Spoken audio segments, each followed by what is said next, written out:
आ गया आ गया, मैं पढ़ाने आ गया। तो बाबू आपको याद होगा केमिस्ट्री में हम लोग 9वां चैप्टर पढ़ चुके थे।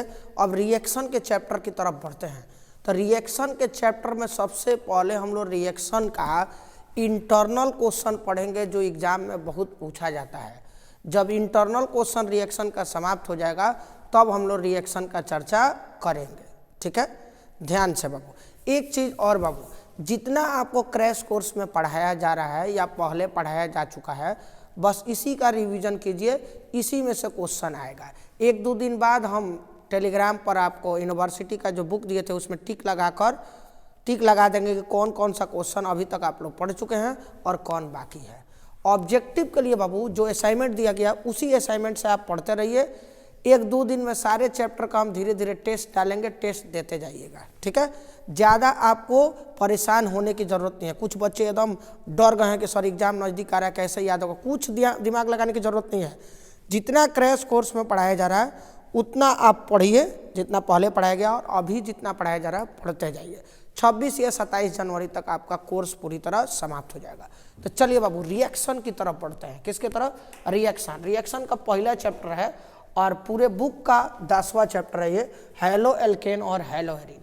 इसका इंटरनल क्वेश्चन बाबू पहला ही क्वेश्चन है कार्बोकटायन। कार्बोकटायन क्या है? एग्जाम में बाबू 2 बार आ चुका है ये, कार्बोकटायन क्या है। तो देख बाबू एकदम ध्यान से, नॉमुए से क्लियर कर ले। कार्बो मतलब कार्बन, और कटायन मतलब होता है प्लस। कार्बो मतलब कार्बन, कटायन मतलब क्या होता है? प्लस। तो वह अणु जिसमें कार्बन पर क्या हो? प्लस हो, उसे कार्बोकटायन कहते हैं। हो गया। वह अणु जिसमें कार्बन पर क्या हो? प्लस हो, उसे कार्बोकटायन कहते हैं। जैसे एग्जाम्पल के तौर पर देखो, सिंपल CH3 पर प्लस। देख बाबू ये एक अणु है जिसमें कार्बन है और उस कार्बन पर क्या है? प्लस। सीधा समझो ना, वह अणु जिसमें कार्बन मतलब कार्बन के मुड़िया पर, किस पर? कार्बन के मुड़िया पर, सिर पर क्या होता है? प्लस। उसे क्या बोलते हैं? कार्बोकटायन। हो गया, सिंपल, हो गया आंसर। अब देखो ये देखो C2H5, इस पर भी प्लस। देख बाबू ये भी एक अणु है जिसके कार्बन पर क्या है? प्लस। हो गया कार्बोकटायन, हो गया, दिमागे नहीं लगाना है कुछ। ये देखो C3H7 प्लस, ये भी एक अणु है जिसके कार्बन पर क्या है? प्लस। हो गया कार्बोकटायन। क्लियर, बात साफ, समझ में आ गया। तो वह अणु जिसके कार्बन पर प्लस होता है उसे क्या बोलते हैं? कार्बोकटायन। देख लो ये सब एग्जाम्पल, कार्बन है, कार्बन पर क्या है? प्लस है, कार्बोकटायन। हो गया। अब प्लस आने का मतलब होगा, प्लस आने का मतलब है कि इसके इलेक्ट्रॉन में क्या हुई है? इलेक्ट्रॉन में कमी हुई है। आप लोग को कई बार बताए होंगे इलेक्ट्रॉन देने पर प्लस आता है और लेने पर माइनस आता है। तो इलेक्ट्रॉन दिया है तो प्लस आया है, तो दिया है मतलब इलेक्ट्रॉन का क्या होगा? कमी होगा। हो गया, इतना ही तो लिखना था। वह अणु जिसमें कार्बन पर धन आवेश मतलब पॉजिटिव आवेश होता है उसे कार्बोकटायन कहते हैं, जिसमें इलेक्ट्रॉन की क्या होती है? कमी होती है। एग्जाम्पल आपके सामने। हो गया, यह सब डिफिनेशन अपने साथ लिखा गया है, आप लोग यहाँ से भी देख सकते हैं। कुछ बच्चे बोल रहे हैं कि बाबू नोट्स हुआ ठीक से दिखाई नहीं दे रहा है, ये बकलोल कहीं का। 360 क्वालिटी में देख रहा है, 720 क्वालिटिया में देखना रे। किसमें देख? 720 क्वालिटिया में एक बार देखो। अब ये नहीं कह रहे हैं कि 720 में सारा वीडियो देखो, 720 एक बार क्वालिटी करो, स्क्रीनशॉट ले लो, हिसाब आ जाएगा। उसके बाद 360 में देखो, ये सब दिखेगा। क्लियर है बाबू? आगे बढ़ते हैं। कार्बोकटायन क्लियर हो गया बाबू, 2 बार एग्जाम में पूछ चुका है, ध्यान से एकदम ध्यान से। अब चलिए बाबू, कार्बोएनायन। कार्बोकटायन का हिंदी होता है बाबू कार्बोधनायन। अब क्या? कार्बोएनायन। बाबू इंग्लिश से पूछता है इसलिए हम इंग्लिश से लिख रहे हैं, कार्बोएनायन।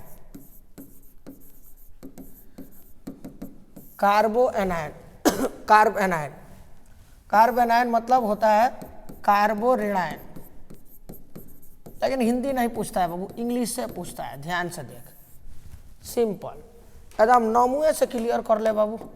कार्ब मतलब कार्बन और एनायन मतलब माइनस।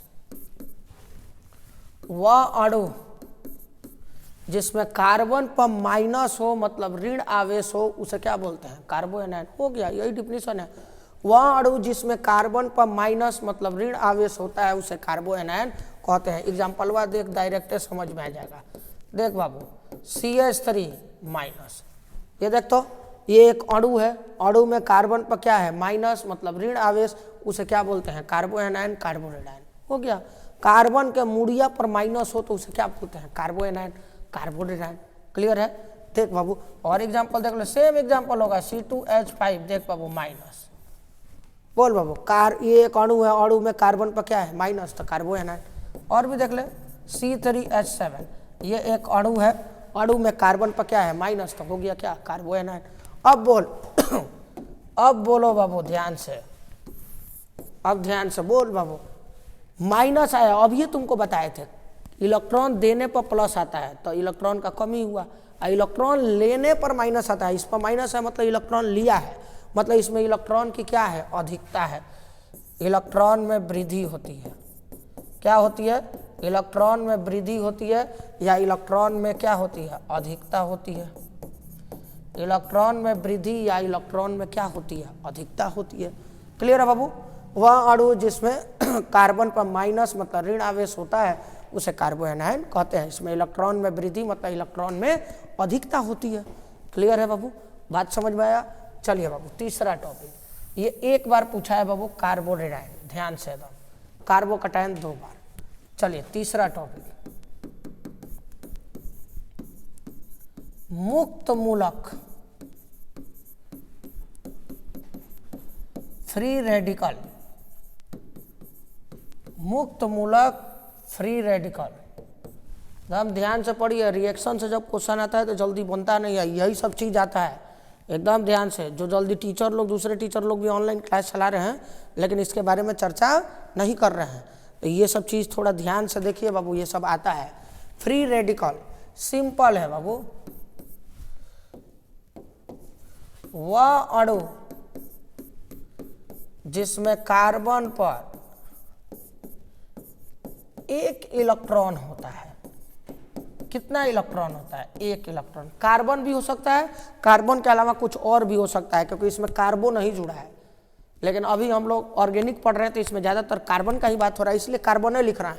वह अणु जिसमें कार्बन पर एक इलेक्ट्रॉन होता है उसे मुक्त मूलक फ्री रेडिकल कहते हैं। एग्जाम्पल देख, डायरेक्ट समझ में आ जाएगा बाबू। CH3, एगो इलेक्ट्रॉन को एगो डॉट से दिखाते हैं, पढ़े होगे, एगो इलेक्ट्रॉन को एगो डॉट से, ये है मुक्त मूलक। वह अणु जिसमें कार्बन पर एगो इलेक्ट्रॉन होता है। C2H5, वह अणु जिसमें कार्बन पर एगो इलेक्ट्रॉन होता है। वह अणु जिस पर कार्बन पर एगो इलेक्ट्रॉन होता है।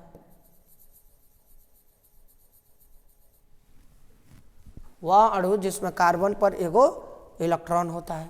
क्लियर है बाबू? बात समझ में आया? तो इसे क्या बोलते हैं? इसे मुक्त मूलक कहते हैं। सिंपल। वह अणु जिसमें कार्बन पर प्लस होता है उसे कार्बोकटायन। वह अणु जिसमें कार्बन पर माइनस होता है उसे कार्बोएनायन। वह अणु जिसमें कार्बन पर एगो इलेक्ट्रॉन होता है उसे मुक्त मूलक कहते हैं। बोल बाबू, देखने से ही लग रहा है कि इस पर इलेक्ट्रॉन एगो अधिक है, तो इसमें इलेक्ट्रॉन की क्या होती है? अधिकता, मतलब इलेक्ट्रॉन की क्या होती है? वृद्धि। इलेक्ट्रॉन का अधिकता मतलब इलेक्ट्रॉन की वृद्धि। क्लियर है बाबू? बात समझ में आया? क्लियर है? आगे बढ़ते हैं।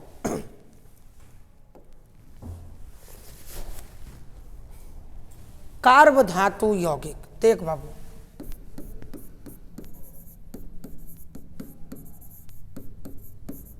कार्ब धातु यौगिक,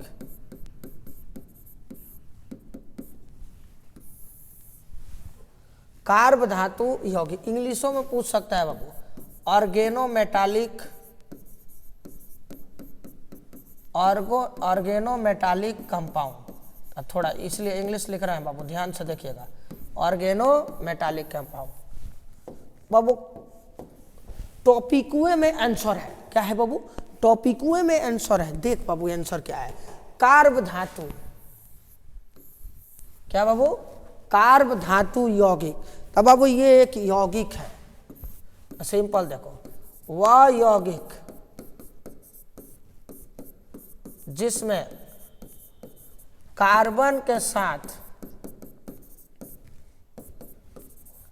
क्या जुड़ा होता है? धातु जुड़ा होता है। सिंपल। वह यौगिक जिसमें कार्बन के साथ क्या जुड़ा होता है? धातु जुड़ा होता है, उसे कार्ब धातु यौगिक कहते हैं। हो गया। वह यौगिक जिसमें कार्बन के साथ धातु जुड़ा होता है, उसे कार्ब धातु यौगिक कहते हैं। एग्जाम्पल देख ले बाबू। CH3Li, CH3 में कार्बन है, कार्बन के साथ लिथियम धातु है। तुम कहेगा सर ये कार्बन के साथ जुड़ा हुआ है, यहाँ नियम कहता है कि कार्बन के साथ धातु जुड़े, तो तुम कहेगा सर हाइड्रोजन के साथ जुड़ा है। हाइड्रोजन के साथ नहीं बकलोलवा, कार्बोने के साथ जुड़ा हुआ है। देख दिखा देते हैं। कार्बन पर को हाइड्रोजन? 3 गो, 1 2 3। कार्बन पर को हाइड्रोजन? 3 गो हाइड्रोजन। और इसी कार्बन के साथ क्या जुड़ा हुआ है? Li। अब देख तो बकलोल कहीं का, कार्बन है और ये Li क्या है? धातु है। Li क्या है? धातु है। हो गया। वह यौगिक जिसमें कार्बन के साथ धातु जुड़ा होता है, उसे कार्ब धातु यौगिक कहते हैं। एकदम ध्यान से, ये सब इंटरनल क्वेश्चन है, ये सब पूछा जाता है। और रिएक्शन धड़ाधड़ बनाइएगा तो वो सब उतना नहीं आता है। रिएक्शन में क्या होता है, पहले हर चैप्टर का इंटरनल क्वेश्चन हम लोग पढ़ लेते हैं, उसके बाद रिएक्शन का हम चर्चा करेंगे। ठीक है बाबू। तो देखो, कार्बन के साथ धातु जुड़ा होता है, उसे कार्ब धातु यौगिक कहते हैं। और भी एग्जाम्पल देख सकते हो। C2H5 में CH3MgCl। देख बाबू, ये कार्बन है, कार्बन पर को हाइड्रोजन है? 3 गो।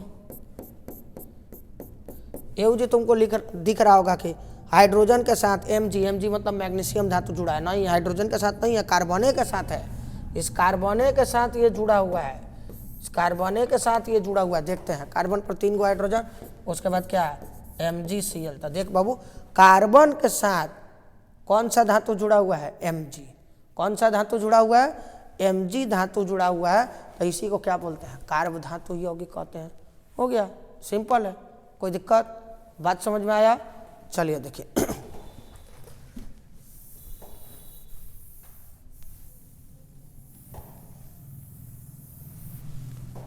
अब चलिए बाबू, पढ़ना है SN1 और SN2 अभिक्रिया। SN1 अभिक्रिया और SN2 अभिक्रिया। एकदम ध्यान से बाबू, एकदम ध्यान से ये सब चीज देखिए। SN1 और SN2 अभिक्रिया। ठीक है। देख बाबू, एक तरफ SN1, एक तरफ क्या? SN2। अब इसी के बारे में हम लोग चर्चा करेंगे। चलिए पहले एगो रिएक्शन समझाते हैं, उसके बाद आपको क्लियर होगा। जैसे मान लीजिए, जैसे क्या कीजिए, एक रिएक्शन हम लोग मानते हैं कि क्या चीज है। देख बाबू, CH3Br प्लस KOH। अब तुम लोग जानबे करते हो ये कैसे रिएक्शन करता है। पहला का लास्ट और दूसरा का शुरुआत। हो गया रिएक्शन। पहला का लास्ट, दूसरा का शुरुआत, तो क्या बचेगा? CH3 के साथ OH प्लस KBr। अब तुम लोग ये भी जानते हो कि ये अभिकारक है।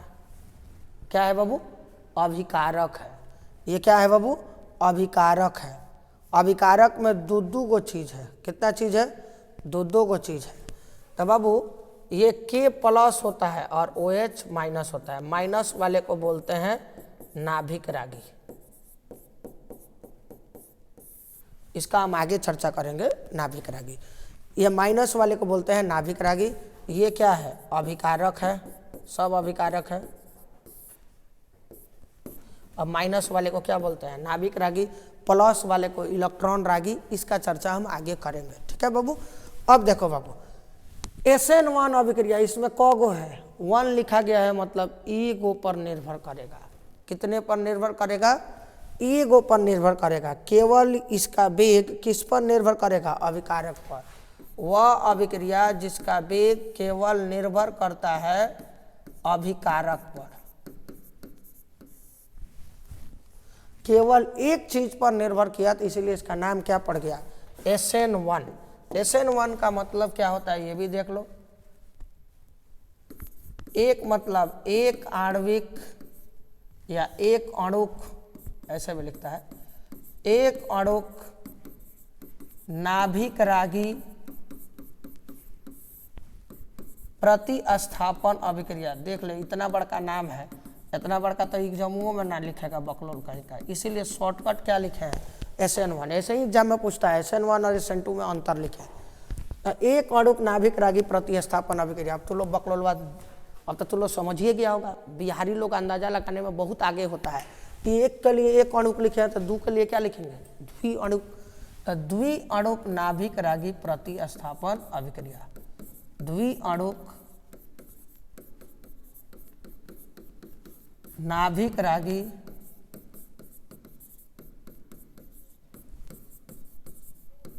द्विअणुक नाभिक रागी प्रतिस्थापन अभिक्रिया, द्विअणुक नाभिक रागी प्रतिस्थापन अभिक्रिया। ठीक है बाबू, एक अणुक नाभिक रागी प्रतिस्थापन अभिक्रिया, द्विअणुक नाभिक रागी प्रतिस्थापन अभिक्रिया। इतना दिमाग लगाने की जरूरत नहीं है। देख बाबू इधर, वह अभिक्रिया जिसका वेग केवल अभिकारक पर निर्भर करता है, केवल एक के चीज अभिकारक पर निर्भर करेगा, उसे SN1 अभिक्रिया कहते हैं। लिखा हुआ है इसका वेग केवल अभिकारक पर निर्भर करता है। अब देख बाबू, इसका वेग अभिकारक और नाभिक रागी, अभिकारक और नाभिक रागी दोनों पर निर्भर करता है, उसे हम लोग क्या बोलते हैं SN2। हो गया सिंपल। इसका वेग केवल अभिकारक पर निर्भर करता है, SN2 का वेग अभिकारक और नाभिक रागी दोनों पर निर्भर करता है। थोड़ा बहुत याद रखना है क्योंकि बाबू अभी आपका क्रैश कोर्स चल रहा है, कोई भी चीज़ डीप नहीं पढ़ाया जा रहा है, वही चीज़ पढ़ाया जा रहा है जो एग्जाम में पूछा जाता है, इसलिए ध्यान से देखिए बाबू। वह अभिक्रिया जिसका वेग केवल अभिकारक पर निर्भर करता है, उसे SN1 अभिक्रिया करते हैं।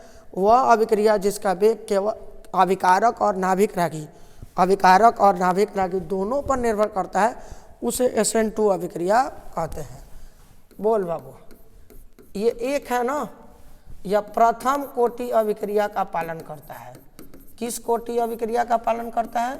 प्रथम कोटि अभिक्रिया का पालन करता है। और ई बकलोलवा द्वितीय कोटि अभिक्रिया का पालन करता है। कितना कोटि? द्वितीय कोटि अभिक्रिया का पालन करता है। अब देख बाबू, यह अभिक्रिया 2 चरण में पूर्ण होता है। बकलोलवा यहीं पर कोई स्टूडेंट घबरा जाता है कि एक है तो एक चरण, नहीं, ये 2 चरण में पूर्ण होता है, उल्टा है। और ये कितने चरण में? 1 चरण में पूर्ण होता है। यह अभिक्रिया 2, इसमें नहीं लिखा गया है, यहाँ देख लीजिए। यह अभिक्रिया 2 चरण में पूर्ण होता है, यह अभिक्रिया 1 चरण में पूर्ण होता है। ऑब्जेक्टिव में भी बहुत आता है, ध्यान से बाबू। क्लियर है बाबू? ध्यान से देखो। वह अभिक्रिया जिसका वेग केवल अभिकारक पर निर्भर करता है, उसे SN1। वह अभिक्रिया जिसका वेग केवल अभिकारक और नाभिक रागी दोनों पर निर्भर करता है, उसे SN2 कहते हैं। यह प्रथम कोटि अभिक्रिया का पालन करता है, यह द्वितीय कोटि अभिक्रिया का पालन करता है। यह 2 चरण में पूर्ण होता है। एक है तो क्या है? 2 चरण में पूर्ण होगा अभिक्रिया। ये 2 है तो क्या है? 1 चरण में पूर्ण होगा अभिक्रिया। अब देखो, SN1 अभिक्रिया का सक्रियता, सबसे पहले कौन रिएक्शन करेगा SN1 अभिक्रिया में? तो सबसे पहले 3 डिग्री हैलो एल्केन मतलब अल्काइल हैलाइड रिएक्शन करेगा 3 डिग्री, उससे धीरे करेगा 2 डिग्री, उससे धीरे करेगा 1 डिग्री। अब बाबू इसके लिए इसका उल्टा कर दो। सबसे तेज रिएक्शन SN2 के लिए करेगा 1 डिग्री, उससे धीरे 2 डिग्री और सबसे धीरे 3 डिग्री। क्लियर है बाबू? ये बहुत हार्ड क्वेश्चन माना जाता है, ऐसा कुछ है नहीं, एकदम सिंपल तरीका। 4 गो अंतर लिखाए हैं, हालांकि एग्जाम में 2 नंबर का आता है तो 2 गो अंतर लिखना है, लेकिन ऑब्जेक्टिव में भी ये पूछता है, इसलिए 4 अंतर लिखाए हैं। क्लियर है बाबू? आगे बढ़ते हैं, ध्यान से देखते हैं बाबू। SN1 SN2 समाप्त हुआ। अब देखो बाबू ये सब थोड़ा ध्यान से देखना बाबू। कभी तुम लोग को बताए होंगे कि बेंजीन टाइप रिएक्शन में क्या होता है, कोई चीज़ जाकर जुड़ता है तो हमेशा 2 और 4 पर जुड़ता है। किस पर जुड़ता है? 2 और 4 पर। बेंजीन से अगर कोई चीज़ ज़्यादातर जुड़ता है तो कितने कितने नंबर पर जुड़ता है? 2 और 4 पर। 2 को बोलते हैं ऑर्थो और 4 को बोलते हैं पारा। तो क्वेश्चन यही है बाबू, ऑर्थो और पारा पोजीशन पर सक्रियता का क्या कारण है। मतलब ऑर्थो और पारा पोजीशन 2 और 4 पर ही कोई चीज बेंजीन पर जाकर काहे जुड़ता है, इसका कारण क्या है। काहे 2 और 4 पर जाकर जुड़ता है, तो इसका कारण सुनो बाबू। इसका कारण तो बहुत, इसके लिए रेजोनेंस अनुनाद पढ़ना पड़ेगा, लेकिन अभी क्रैश कोर्स में पढ़ने की जरूरत नहीं है। बस ध्यान रखने की जरूरत है कि अनुनाद और रेजोनेंस हम कभी पढ़े थे, पढ़ाए भी थे हम आपको अनुनाद और रेजोनेंस, तो अब दोबारा पढ़ाने की जरूरत नहीं है, क्योंकि अभी आप समझ नहीं पाएंगे। ये थोड़ा सा डिफिकल्ट टॉपिक है, क्लासेस में बहुत अच्छे तरीके से डीपली समझाया गया है इसको। अभी केवल आप क्रैश कोर्स पर ध्यान दीजिए, ठीक है बाबू। बेंजीन, बेंजीन पर कोई भी चीज जल्दी जाकर जुड़ता है तो 2 और 4 मतलब ऑर्थो और पारा पर जुड़ता है। तो काहे ऑर्थो और पारा पर जुड़ता है, तो इसका कारण सुन लो बाबू। यहाँ मान लो ये बेंजीन है, वहाँ देखो रेजोनेंस कराया भी गया है, आपके क्लास नोट्स के ही कॉपी से ये लिखा गया है, लेकिन बाबू अभी समझा पाना इतना आसान काम नहीं है। अभी आप केवल ध्यान दीजिए क्रैश कोर्स पर। ये आपका बेंजीन, बेंजीन पर मान लो ऊपर Cl है, यहाँ किसी चीज से हम रिएक्शन कराते हैं, मान लो Br2 से रिएक्शन कराते हैं, तो ये Br जाकर एक बार 2 पर जुड़ेगा, ये 3 है और ये 4 है, ये 5 है, ये 6 है, और इसको क्या मान लेंगे 1, क्योंकि Cl 1 पर है तो यहाँ से गिनती चालू हो जाएगा।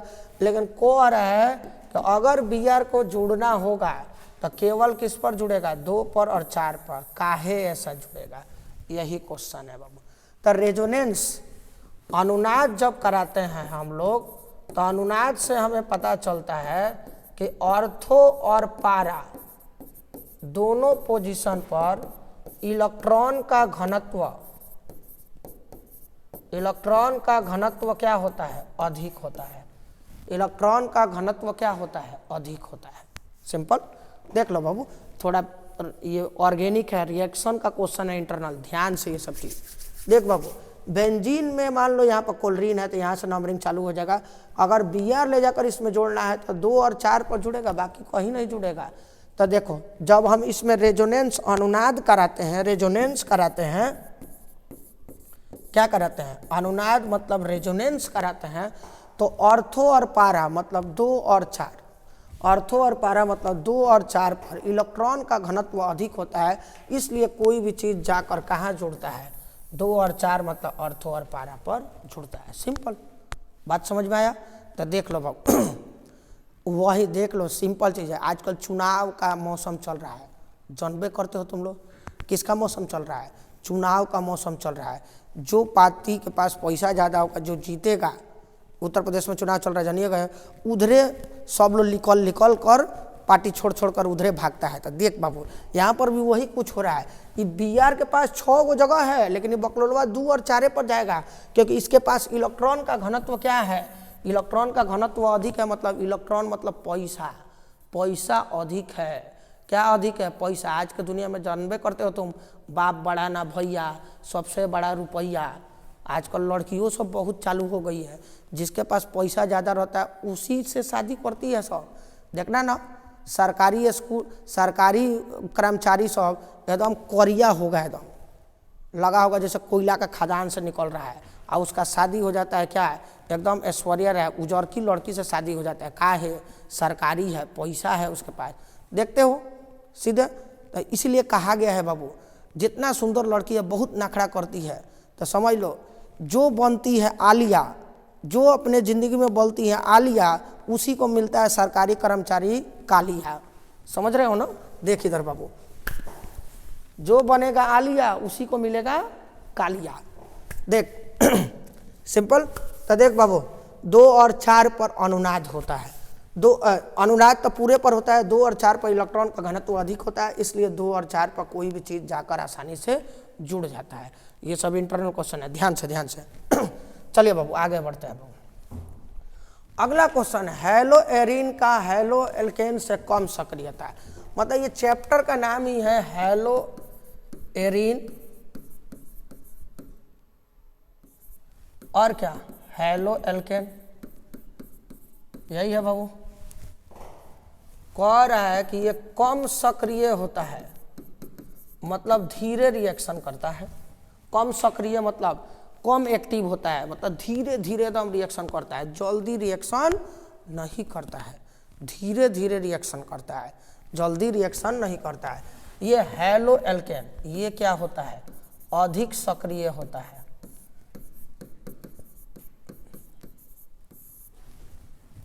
जल्दी रिएक्शन करता है। क्या करता है, जल्दी रिएक्शन करता है। क्लियर है बाबू?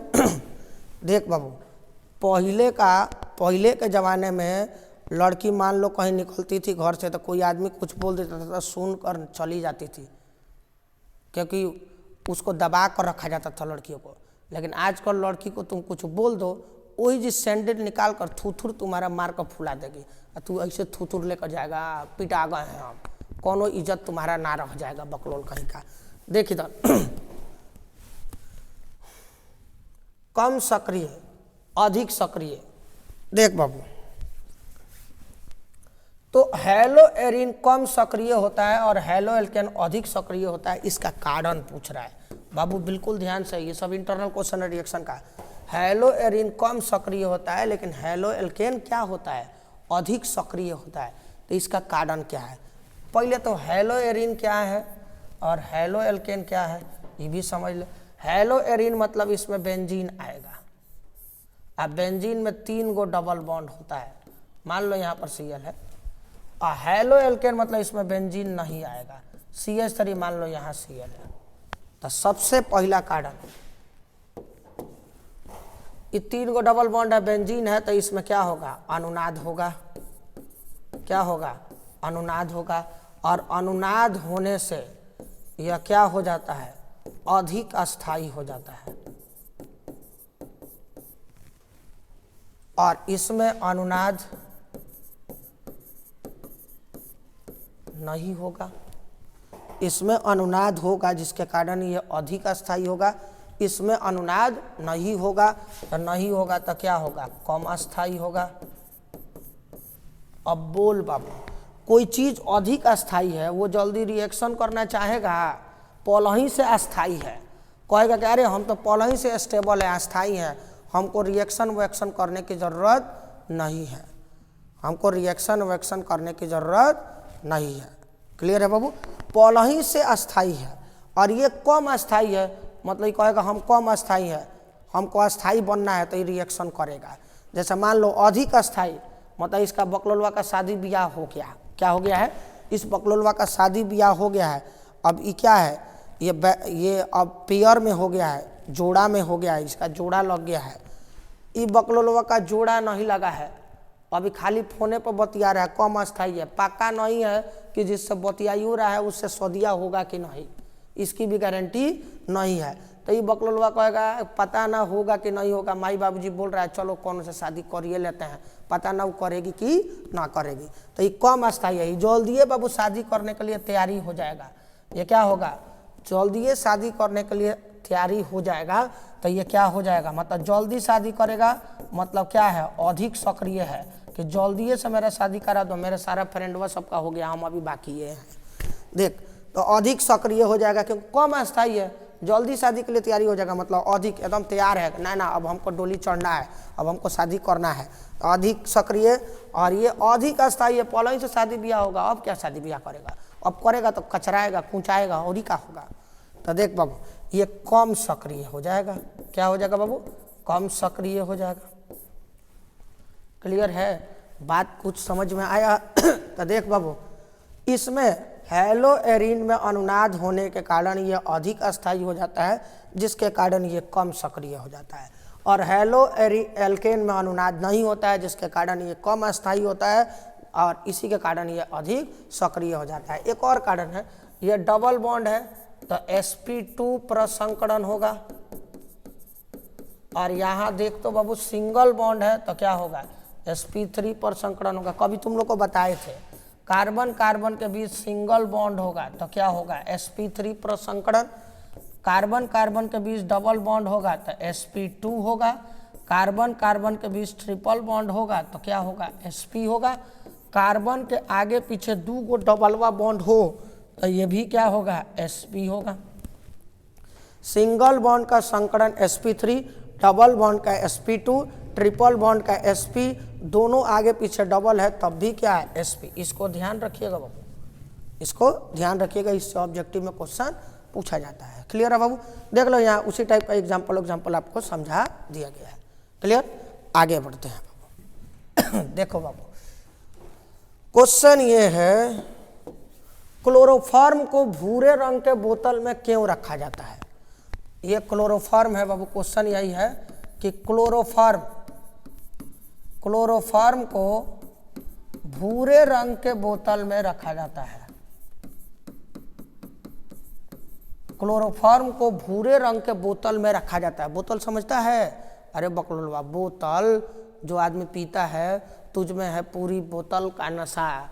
जो पीता है बस वो पगला जाता है, पी कर एकदम कहता है तुझ अब हम ही है, मेरे सामने प्रधानमंत्री कुछ नहीं है, कौनों को गरियाने लगता है, एकदम धड़ाम धुड़ूम कहेगा मेरे सामने कौन है, कौन बतियाएगा, अभी फोड़ देंगे तोड़ देंगे, बतियाते बतियाते कल नाली में गिर जाएगा। और सवेरे उठेगा, जा हम कहाँ हैं, पहले बोल रहा था हम ही हैं, अब बोल रहा है बकलोलवा हम कहाँ हैं। ये होकबे करेगा जब पिएगा तो। देख बाबू, क्लोरोफॉर्म पीने वाले लोग तो नमूना ही है। जब पहली बार बिहार में दारू बंद हुआ था तो पियकर सब तो इतना माने नमूना है, इतना दिमागी है कि मत पूछो। रात को ट्रेन में बैठेगा, यहाँ गोपालगंज से थामे से जाकर उत्तर प्रदेश के बॉर्डर पर उतर जाएगा, पी लेगा, वही चौकी पर सूत जाएगा, सवेरे फिर ट्रेन पकड़ कर चला आएगा। ये तो हाल था यहाँ के लोगों का, इतना दिमागी है सब, मत पूछो। पीने के लिए कुछ कर सकता है सब, उसका जीवन ही पूरा किस में है, पीने में, और पी कर ही गाते रहता है तुझ में है पूरी बोतल का नशा, बोतल का नशा। अब पुलिस देख लेता है तो सारा बोतल वोतल सबका नशा उतर जाता है, दो चारे लाठी में नशा गायब हो जाता है। देख बाबू, क्लोरोफॉर्म को भूरे रंग के बोतल में क्यों रखा जाता है, कारण क्या है, इसको खुला काहे नहीं छोड़ेंगे बाबू। क्लोरोफॉर्म पहले है क्या? देख बाबू, क्लोरोफॉर्म पहले बेहोश करने के लिए सुंघाया जाता था, लेकिन ये थोड़ा सेहत के लिए हानिकारक है, इसलिए आजकल इसको बंद कर दिया गया है।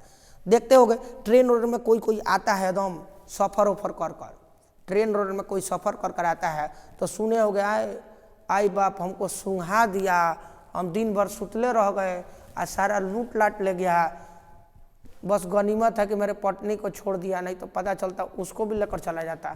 सबको सुंघा कर सारा गहना वहना सब लूट लिया, पैसा वैसा सब लूट लिया, उसी तरह छोड़ दिया। आ कोनो बकलोलवा चोरुओं सबको पता नहीं रहता है तो ज़्यादा सुंघा देगा तो डेथ भी हो सकता है, वो इतना खतरनाक होता है।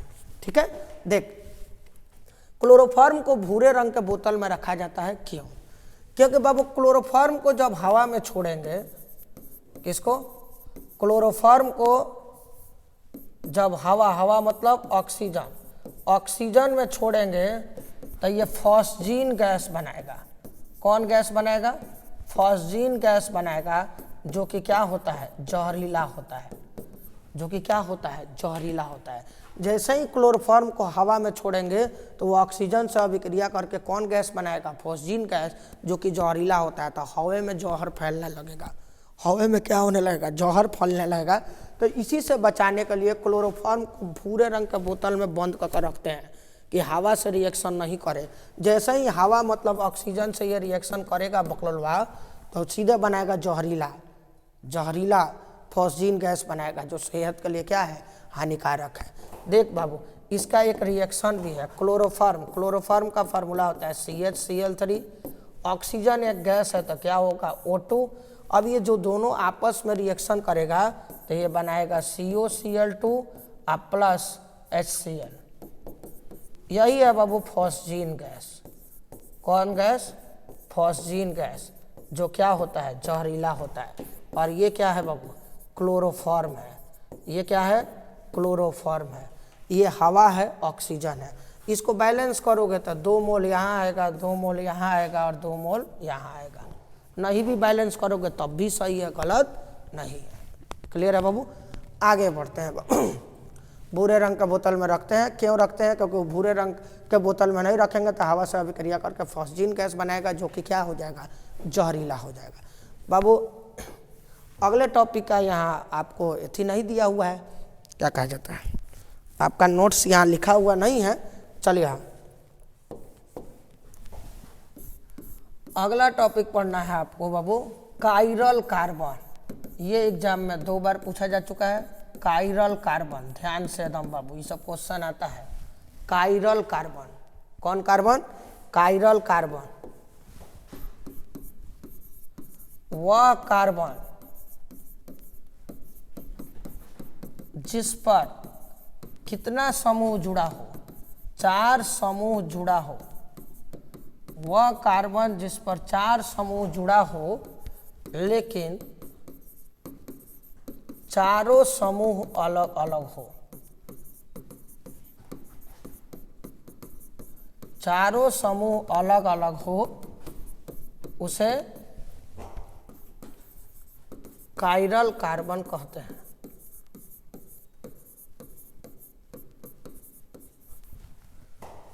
वह कार्बन जिस पर 4 समूह जुड़ा हो लेकिन चारों समूह क्या हो, अलग अलग हो, उसे कायरल कार्बन कहते हैं। एग्जाम्पल में देखो बाबू, मान लो ये कार्बन है OH HCl Br, ये कार्बन है, ऊपर H इधर OH इधर Cl। देखते बाबू, ये बीच में कार्बन देखो, कार्बन कितने से जुड़ा हुआ है? 4 से। चारों देखो अलग अलग है तो ये कायरल है। कायरल कार्बन को स्टार से दिखाते हैं। यहाँ कायरल कार्बन की संख्या कितनी है? 1 है। इस कार्बन पर 4 ग्रुप जुड़ा है लेकिन चारों क्या है?